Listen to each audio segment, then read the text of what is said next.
राधे राधे दोस्तों, आप सभी का स्वागत है हमारे चैनल दिव्य हिंदू कथा में। चलिए आज सुनते हैं गणेश चतुर्थी की कथा। भारतीय संस्कृति में गणेश जी का स्थान अत्यंत महत्वपूर्ण है। उन्हें प्रथम पूज्य, विघ्नहर्ता और सिद्धि विनायक कहा जाता है। किसी भी शुभ कार्य की शुरुआत गणेश जी के पूजन से ही होती है।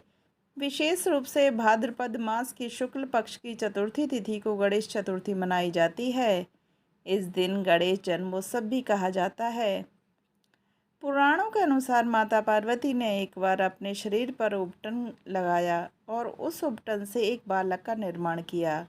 उन्होंने उसमें प्राण फूके और उसे अपना पुत्र बना लिया।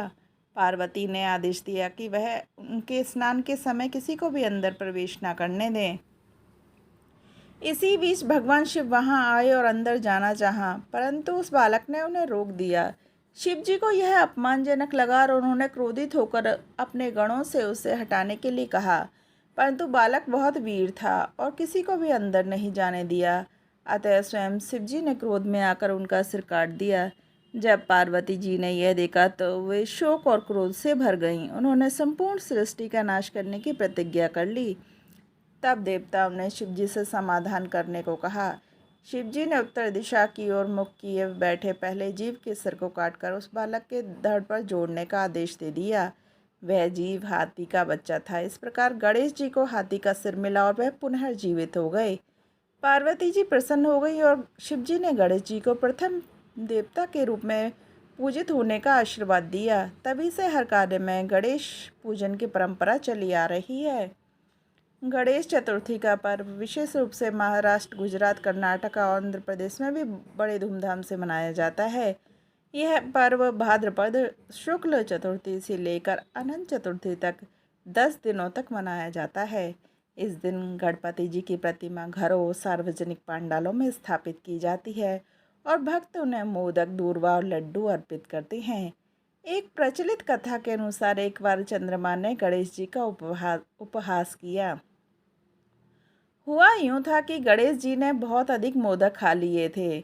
जब वे चंद्रमा के दर्शन करने निकले तो उनका पेट बहुत बड़ा हो गया। अचानक रास्ते में उनका पेट फटने लगा। तब गणेश जी ने एक नाग को पकड़कर पेट पर लपेट लिया।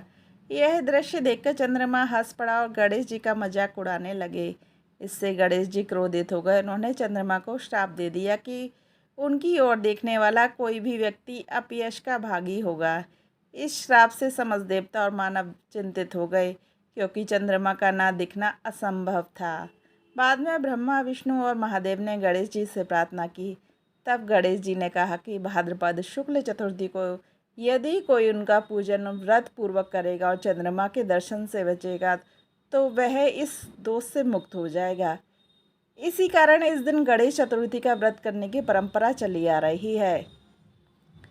मोदक गणेश जी का प्रिय भोग माना जाता है। ऐसा विश्वास है कि मोदक ज्ञान, बुद्धि और आनंद का प्रतीक है। कथा है कि देवताओं ने जब गणेश जी को अमृत तुल्य मोदक दिया था तो उन्होंने उसे अपने प्रियतम भोग के रूप में स्वीकार कर लिया था। गणेश चतुर्थी केवल धार्मिक पर्व ही नहीं बल्कि सामाजिक एकता का भी प्रतीक है। गणेश जी का बड़ा सिर हमें बड़ी सोच रखने की प्रेरणा देता है। छोटे नेत्र हमें एकाग्रता और ध्यान की ओर प्रेरित करते हैं और बड़ा पेट हमें सब कुछ समाहित करने की क्षमता सिखाता है। वाहन मूषक हमें ये सिखाता है कि विनम्रता से ही सफलता मिलती है। तो दोस्तों, आपको ये कथा कैसी लगी हमें कमेंट बॉक्स में ज़रूर बताएं और हमारे चैनल को सब्सक्राइब ज़रूर करें। राधे राधे दोस्तों।